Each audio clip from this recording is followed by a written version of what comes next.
Vía Pública. ¿Cómo están ustedes? Muy buenas noches, bienvenidos a Vía Pública. Lo de Argentina fue una muestra de contundencia futbolística que se ve, no sé si de tarde en tarde, que diría que es una exageración, pero fue una muestra espectacular de fútbol. Y con el que al final la Argentina consigue su sexta final. Un partido en el que fue de menos a más para lograr además una clara victoria por 3-0 contra Croacia. Esto en términos futbolísticos se dice a veces cuando un equipo juega bien, tan bien o hace las cosas tan bien, hace ver muy mal al otro. Uno podría haber dicho, si no conoce la historia, qué malos son los croatas. No son malos. Lo que pasa es que el rival fue muy contundente, sobre todo fue increciendo durante el partido, fue una muestra de fútbol hasta muy emocionante, los que nos gusta el fútbol, porque es Messi el que logra también, que es una gran estrella, qué sé yo, acercarse a una final. Bueno, se instala la final del domingo. La albiceleste tuvo a Messi, a Lionel Messi. Claro, siempre está Messi, ¿no es cierto? Pero hay una figura que se llama Julián Álvarez, un chico de 22 años, que es una maravilla de jugador, que ya en River, antes de irse a Inglaterra, era realmente un jugador para admirar y verlo a los que nos gusta el fútbol. Ahora está en el Manchester City de Guardiola. Empezó como reserva detrás de Lautaro Martínez, le dieron unos minutos y no soltó más la camiseta. Se hizo 2 goles hoy día, le hicieron el penal, no fue penal, pero le hicieron el penal. La verdad que Argentina está teniendo una nueva generación de recambio, qué sé yo, que Enzo Fernández, que tiene a McAllister, tiene a Julián Álvarez, tiene a Dibu Martínez al arco, o sea, tiene una renovación. Ya no es Messi y 10 más, resumen. Los que digan eso, vean de nuevo Argentina, no es Messi y 10 más. Así que grandes figuras que ahora deben esperar a otro gran equipo que también ha sabido reinventarse, porque Francia, que no ha ganado todavía el partido de mañana, hay que hacerle goles a Marruecos, que le han hecho un gol en el Mundial y le recibió un solo gol en toda la clasificatoria. Bueno, Francia es el campeón mundial, por ende es siempre el favorito. Llegó a un Mundial bien tocado, sin Benzema, sin Pogba, sin Kanté, y se ha reinventado y no se ha notado tanto.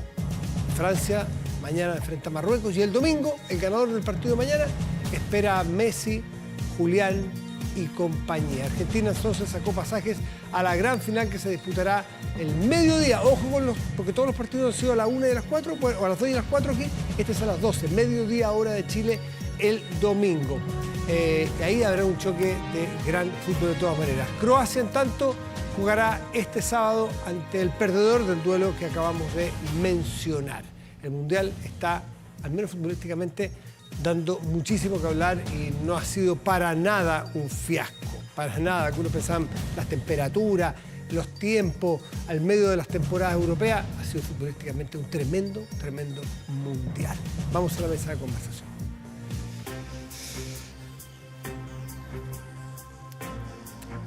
Le he preguntado a nuestras invitadas si habían visto el partido y yo no sabía por qué nuestra invitada Paulina Bodanovich decía que lo había sufrido. Bodanovich, croata. Al tercer gol apagué la tele. Sí, lo debieron apagado el primero porque hubiese sido 1-0, ¿no? Pero el de Julián Álvarez estuvo espectacular. Yo creo que fue uno de los goles del Mundial. Sí. ¿Cómo está? Recuerdo a Maradona. Sí, no, ese paseo que se dio de la mitad de la cancha. Sí. Muy impresionante. Bueno, muchísimas gracias por estar aquí, Paulina Bodanovich y Gloria Hood. ¿Sigue el fútbol o no? No mucho. Poquito. Sí, no se ha entusiasmado. No, he tenido mucho trabajo. Bueno, sí. Trabajo han tenido. Déjenme partir antes de, por lo obvio que vamos a entrar al acuerdo. Ha habido una polémica, un tuit del presidente de la República criticando mucho a diarios, a la prensa, porque ha puesto puras fotos de hombres. Y ustedes dos, Natalia Piergentile, Jimena Rincón, o sea, todos los días. Ceci Valdés. Cecilia Valdés. Claudia Pascual. Bueno, pero ustedes cuatro, ustedes dos presidentes de partido, Jimena Rincón no es partido, pero Natalia también. Formación y Natalia, están, no quiero ofender, pero están todos los días. Algunos dirán, oye, que salen mucho. Entonces, es medio incomprensible por qué en este pupurrí solo hombres. Mira, mañana vamos a hacer portada aquí, en algún diario. Porque tú tienes 2 chicas superpoderosas, somos invisibles.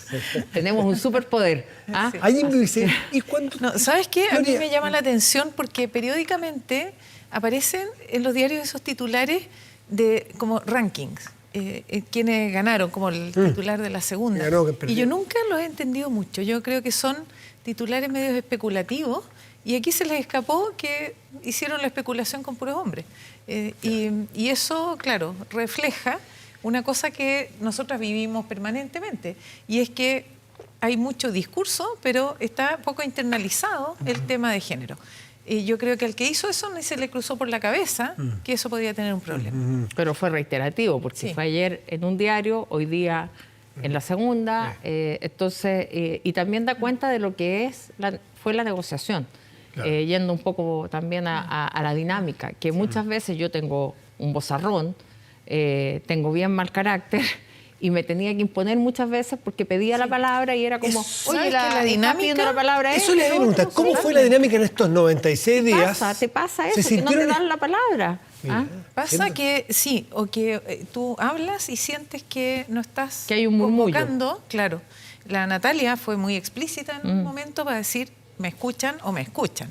Y yo creo que cuando uno dice por qué la política es ruda, el ambiente en ocasiones, sin ser descortés y habiendo la mejor disposición, tiene dinámicas rudas. Y para las mujeres es más difícil, porque nos cuesta usar esos mismos códigos. Y digamos. tiene cosas formales como el tono de voz a Sí, veces. por ejemplo, a mí Claro. no me sale gritar o hablar fuerte. Y a mí me cuesta. sale mucho. Entonces, no, pero perfecto, porque ella instalaba el tema y podíamos entonces desplegar. Ya, pero sintieron que ese tema fue un O sea, yo creo que asunto- para uno no es tema en el momento, no. tú lo superas, pero Pero es claro, parte si de te la pones a dinámica de esos pensarlo, grupos. Sí. el efecto, Sí.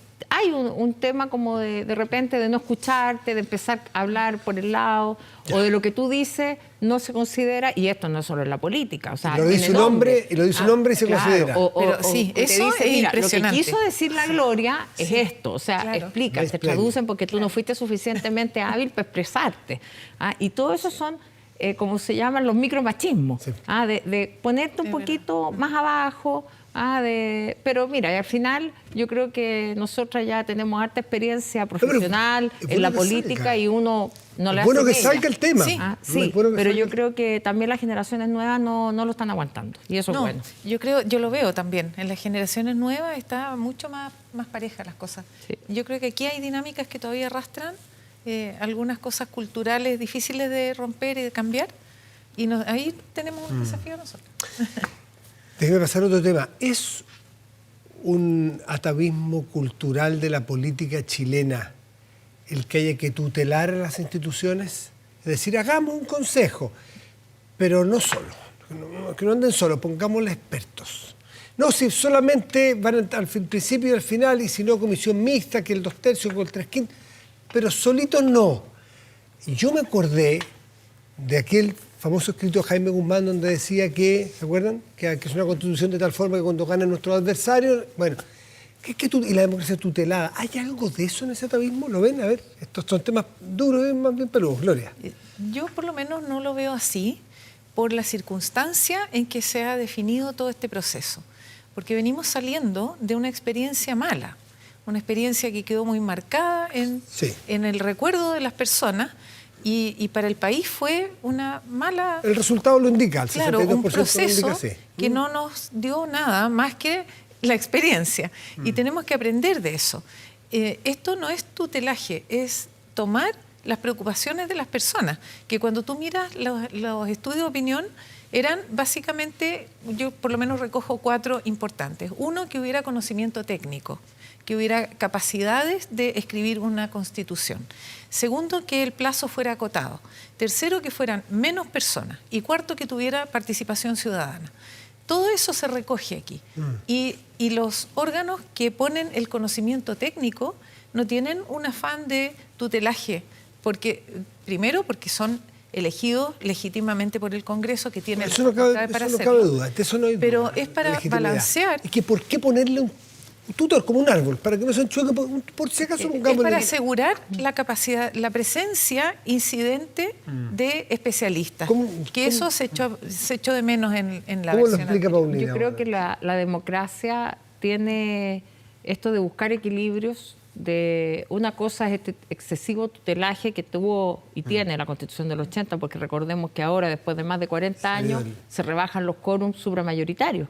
Pero la verdad es que la Constitución fue concebida para que todo estuviera dentro de la Constitución. Perdón, los enclaves autoritarios eran puros tutelajes, lo que pasa es que ya se han acabado. Bueno, el año 2005 el presidente Lagos logra sacar el poder militar paralelo, y esa es una gran reforma sustantiva, pero que no tuvo la legitimidad social porque en el Congreso ya no había la confianza.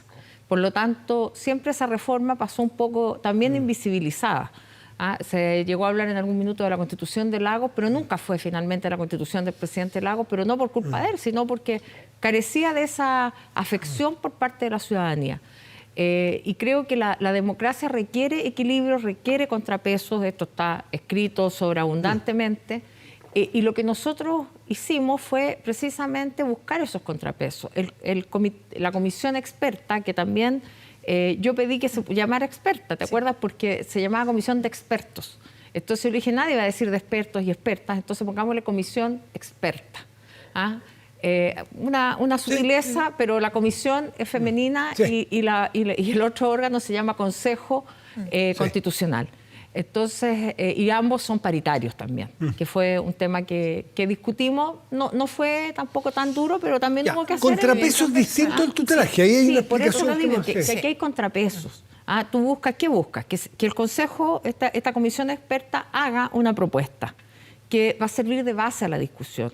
No es algo que esté escrito en piedra, no es algo que no se pueda cambiar, se cambia. Si hay contradicciones profundas, ahí hay una comisión mixta, pero en el Congreso la comisión mixta es muy excepcional, no es algo que esté pensado para el día a día. Va a ser probablemente en una o dos normas que pueda darse a lo mejor un choque de trenes, para decirlo así. Y ahí, claro, vienen los expertos que hicieron la norma, la defienden, y vienen los que están discutiendo y defienden su postura. Y ahí se zanja y se insiste por ciertos quórums. Entonces no es que no se pueda cambiar. Yo creo que siempre va a haber crítica. Nosotras como presidentas de partido sabemos que nunca vamos a dejar contentos a todas nuestras bases, a lo que nosotros representamos, porque siempre va a haber gente que quiera algo distinto. Pero sí, yo tengo la tranquilidad de que hicimos lo mejor posible de tener un órgano que no sea para escribir una constitución de izquierda ni una constitución de derecha, sino que para escribir una constitución para Chile. Gloria, si uno mira los bordes, los 12 principios, como le llaman, ahí ya hay un germen de constitución bastante potente, ¿no? Que de ahí se va a desarrollar, y esto están acordados, por si alguien no lo sabe o no lo recuerda, desde muy al principio. Si el tema de discusión fue el mecanismo, curiosamente. Pero ahí está un germen que me imagino que sobre ese se va a trabajar, y deberíamos ustedes, por lo que conversaron en estos 96 días, que tuvieron tiempo para conversar harto, ¿estamos frente a la posibilidad de una macro constitución nuevamente, o ahora sí volver a algo minimalista y puntos en común de las distintas formas de pensar? Efectivamente, yo creo que es bien importante poner foco sobre ese acuerdo de las 12 bases de la Constitución y el Comité Técnico de Admisibilidad, que va a resguardar a lo largo de todo el proceso. Los árbitros que se han llamado. Los árbitros que no se transgredan esas normas. Y yo creo que eso es muy importante, porque va a mantener todo esto dentro de un marco que ya fue acordado transversalmente. Y es digamos que es como la estructura inspiradora que tiene que transformarse en un texto constitucional. Idealmente, la visión nuestra por lo menos, es que sea una constitución mínima, que sea un marco que dé las definiciones para la vida social y política del país en las siguientes décadas, que nos permita establecer derechos y deberes de manera genérica y las bajadas detalladas que vayan en las leyes. Que esta Constitución sea apta para mantener la estabilidad democrática.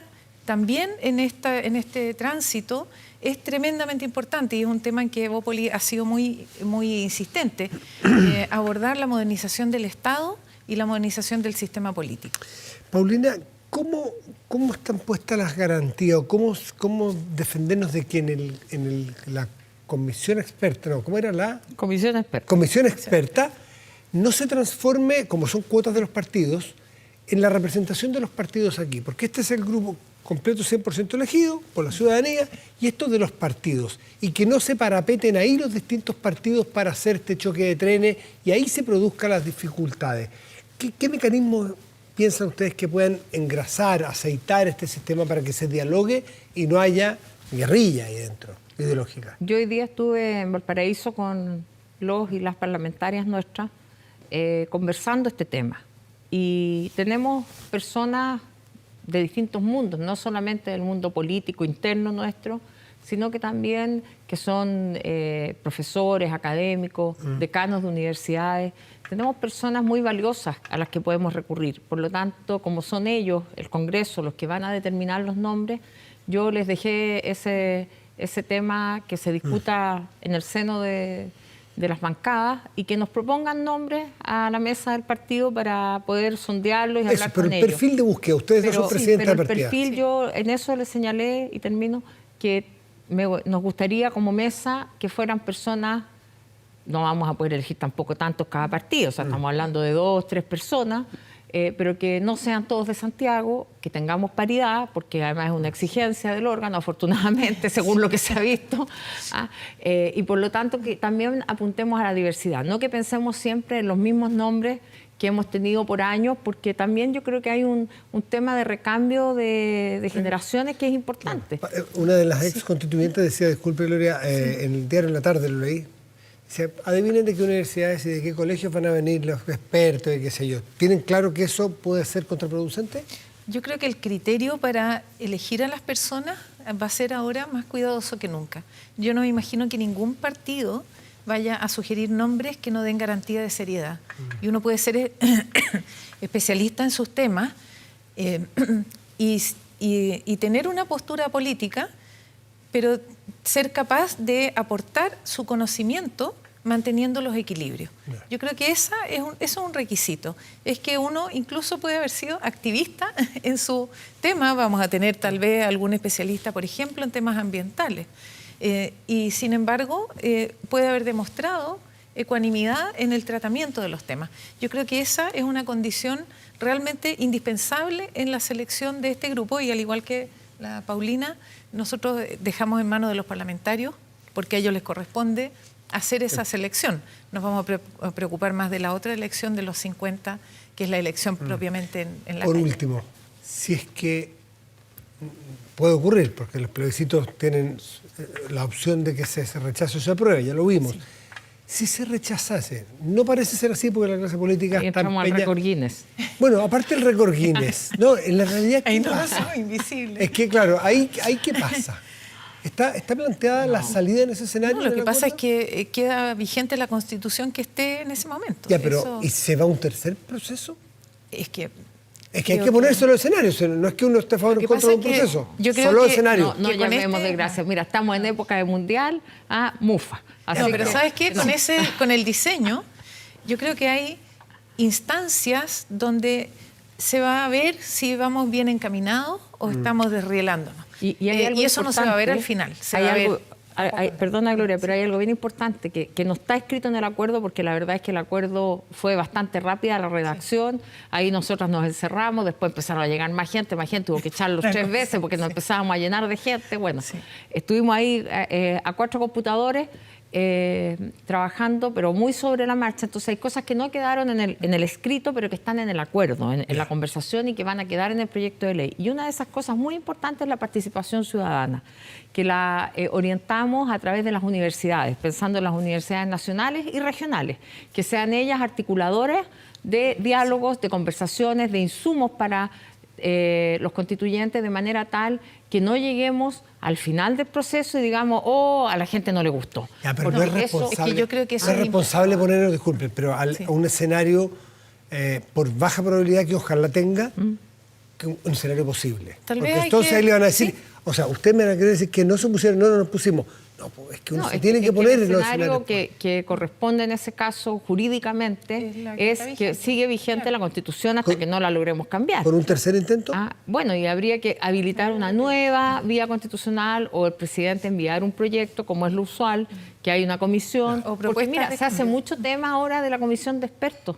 y expertas, pero la verdad es que lo usual en cualquier proyecto de ley y en las constituciones en Chile ha sido esto, que haya una comisión que redacta y se le entrega al presidente y el presidente hace un mensaje y lo ingresa al Congreso. Una comisión experta. Una comisión experta.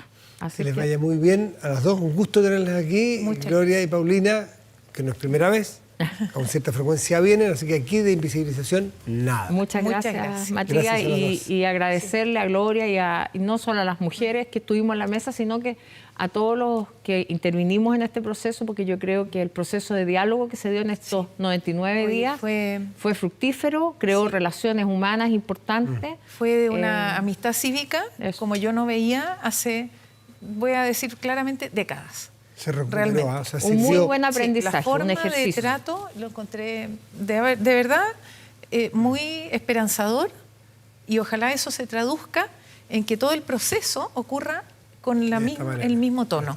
Si eso ocurre y lo transmitimos al país, realmente vamos a tener cambios importantes. Muchas gracias a las dos. Muchas gracias, Matías. Buenas noches. Pausa y volvemos. Espérenos.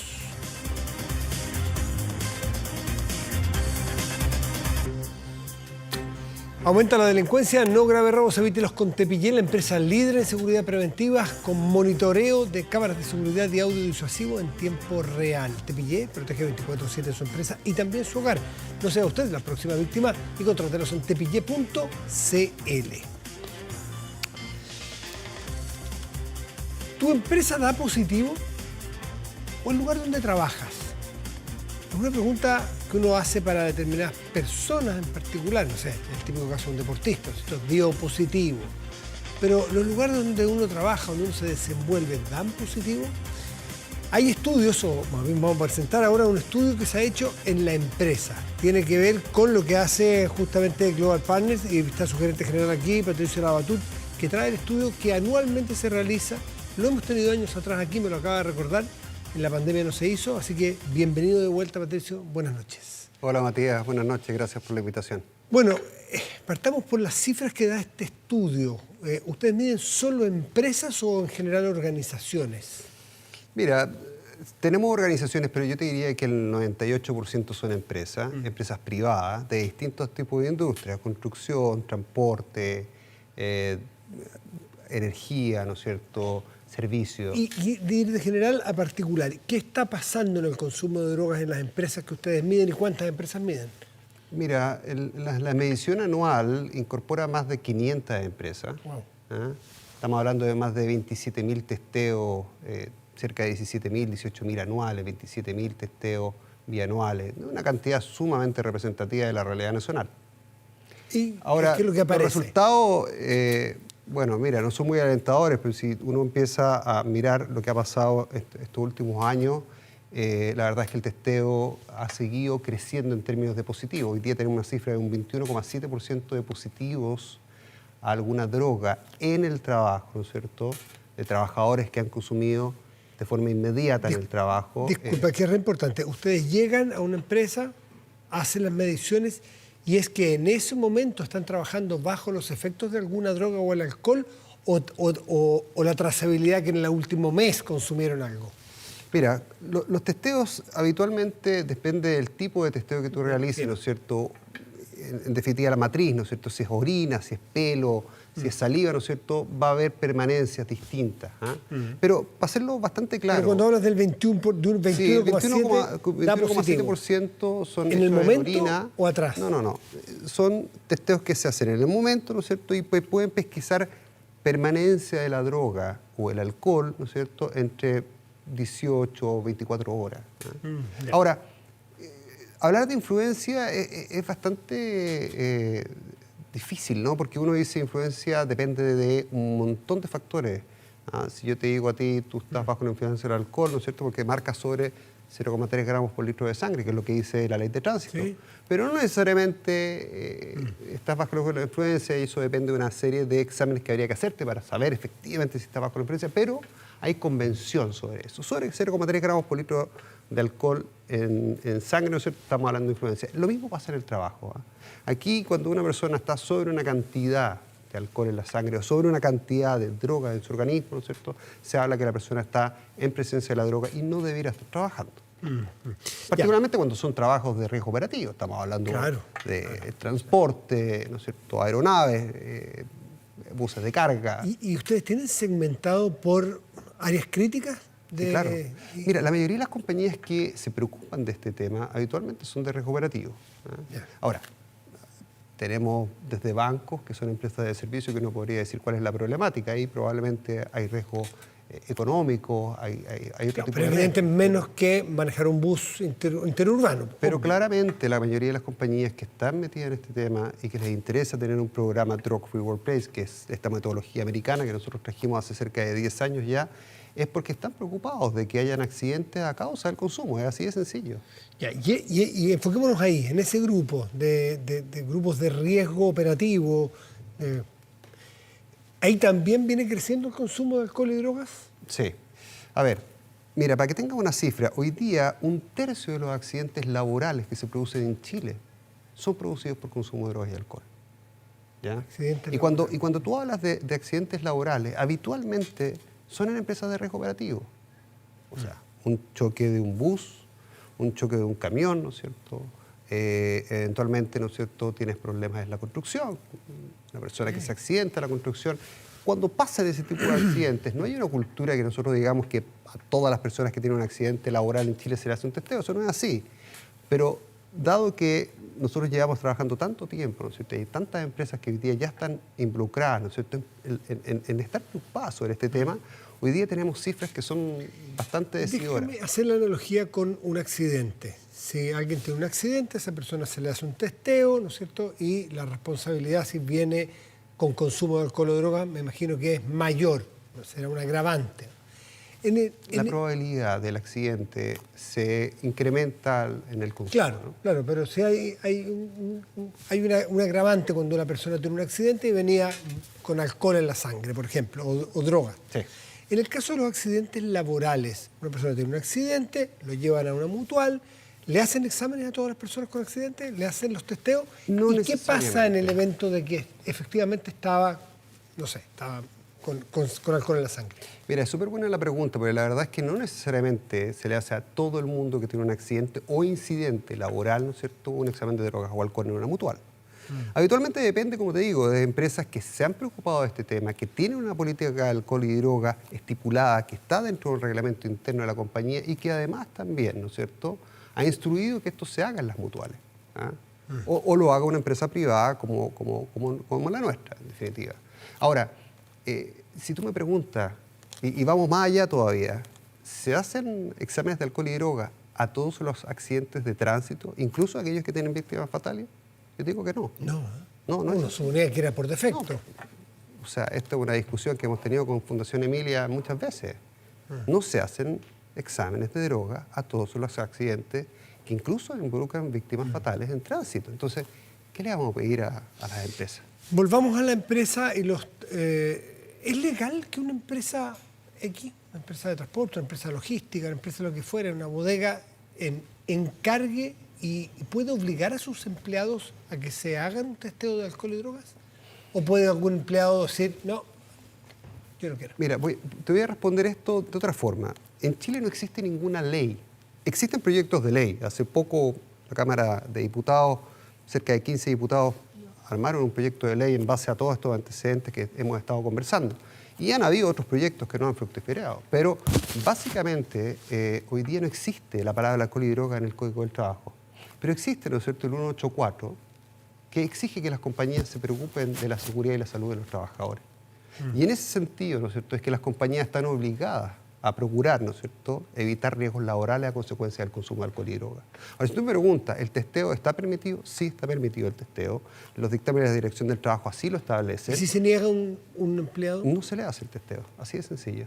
No puede y no sufre ninguna reprimenda, ninguna sanción. Claro, muy buena pregunta, porque eso va a depender de lo que la empresa ha definido. Si la empresa no tiene nada definido, difícilmente puede hacer algo con ese trabajador. Okay. Y si la empresa lo tiene definido en el reglamento interno, en sus contratos de trabajo, ¿no es cierto?, tiene un programa, protocolos de testeo que son estándares internacionales, por supuesto que puede llegar a tener una sanción a aquel trabajador que se... Déjame dar vuelta al argumento. Hay países me imagino que en esto lleva la delantera, en precaución, en prevención, qué sé yo, en hacerlo bien.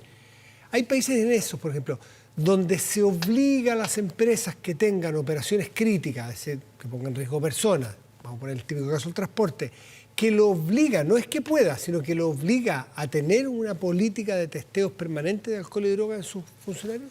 Sí, totalmente. ¿Y Chile? Nada. No. Mira, como te digo, en Chile el Código del Trabajo no existe la palabra alcohol y droga. En Perú, el Código del Trabajo peruano, ¿no es cierto?, establece la prohibición del consumo de alcohol y droga. En Uruguay, bueno, un país que legalizó la marihuana, también, textual, ¿no es cierto?, se prohíbe el consumo de drogas y alcohol en el trabajo. Y respondiendo a tu pregunta, en Estados Unidos es ley que todas las empresas de transporte, empresas relacionadas con energía, empresas federales, tienen que tener un programa Drug Free Workplace. Estamos hablando de seguridad. Aquí no estamos hablando de buenismo, ¿no? Aquí estamos hablando de personas que mueren a consecuencia del consumo de drogas y alcohol y que muchas veces quien provoca el accidente no necesariamente es que muere, ¿no? Entonces, esto es como que tú me hablaras y me dijeras, oye, Patricio, ¿es importante que un conductor no consuma drogas o alcohol? Sin duda, Bueno, ¿no? es evidente, sí. Bueno, esto es bastante evidente cuando hay empresas de riesgo operativo. Ya, ¿ustedes llevan cuántos años haciendo esto? 18 años. 18. Tú me decías que venimos creciendo, pero la curva es... Yo te diría que estamos en una meseta, ¿no? Empezamos con un 10,4%, los primeros estudios, y hoy día estamos en un 21,7%. Y el anterior a este fue un 20,4%. 21,7% de los testeos da positivo en un examen de droga. ¿Alcohol y droga o solo droga? Alcohol y drogas. Alcohol. 21% de los testeos que hacen en los 12.000, ¿me dijiste? No, hoy día estamos 17, tomando... 17.000. Esto fue bianual y estamos hablando de 27.000 testeos. En 27.000 testeos hechos en empresas en Chile, Sí. el 21,7% de esos testeos dan positivo consumo de alcohol y droga. ¿Y hace 5 años eso era? Yo te diría que hace 5 años han andado cerca del 16-18%. O sea, venimos creciendo a tasas Venimos aceleradas. creciendo a una tasa que en la medida que va creciendo, ¿no es cierto?, hemos visto que se ha ido manteniendo. Ha crecido un poquitito respecto del año pasado, un 20,4, 21,7. Pero son cifras altas. Piensa cuánto da hoy día en fiestas patrias un testeo hecho por Carabineros. 24%. 24% de los conductores da positivo en examen de droga. O sea, no es una anomalía No es respecto una a lo que pasa anomalía todo el lo año. que pasa en temas laborales, lo que está pasando. Tú en los dices es conductores. alto. Si lo comparamos con otros países, compáramelo con países así de nuestra región, Estados Unidos, y países del primer mundo. Mira, no hay muchos países latinoamericanos que tengan un programa de este tipo, no hay muchas compañías que en general en Sudamérica se preocupan de este tema. Yo te diría que Brasil hay una excepción porque en Brasil se le hace examen de pelo a todo conductor de transporte. Todo conductor de transporte para obtener su licencia clase A requiere un examen de pelo. En Chile, tú tienes que firmar una declaración de que no eres consumidor de droga. Tú la firmas, yo la firmo, todas la firmamos. Esas son las grandes diferencias. Estamos Ahora, lejos. Estados Unidos tiene tasa del 10% 10. versus el 21,7% que tenemos nosotros. Patricio Labatut, gerente general de Global Partners. Ese estudio está... Está en nuestra web, es descargable, cualquiera lo puede leer. Perfecto. En globalpartners.cl pueden verlo porque es bien grueso, tiene Sí.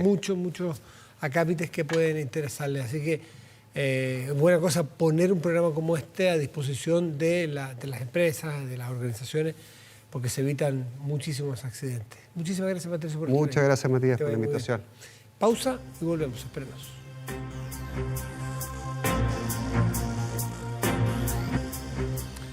La Universidad Bernardo O'Higgins te invita a vivir la evolución universitaria, un proceso de consolidación construido por más de 32 años, centrándose en la formación integral y en la internacionalización de sus estudiantes. Ingresa a uvo.cl e infórmate sobre el proceso de admisión 2023. UVO, Evolución Universitaria, adscrita a gratuidad.